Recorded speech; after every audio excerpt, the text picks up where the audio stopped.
أعوذ بالله من الشيطان الرجيم. بسم الله الرحمن الرحيم. وإذ قال إبراهيم رب اجعل هذا البلد آمنا واجنبني وبني أن نعبد الأصنام.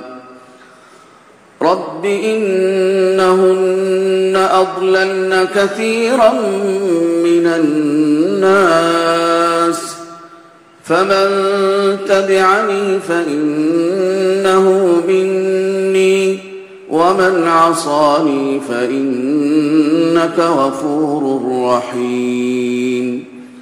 ربنا إني أسكنت من ذريتي بواد غير ذي زرع عند بيتك المحرم ربنا ليقيموا الصلاة فاجعل أفئدة من الناس تهوي إليهم وارزقهم من الثمرات لعلهم يشكرون.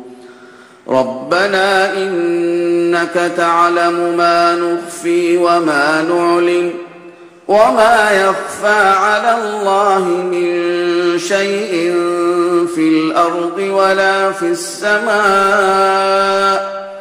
الحمد لله الذي وهب لي على الكبر إسماعيل وإسحاق إن ربي لسميع الدعاء. رب اجعلني مقيم الصلاة ومن ذريتي ربنا وتقبل دعاء. ربنا اغفر لي ولوالدي وللمؤمنين يوم يقوم الحساب. صدق الله العظيم.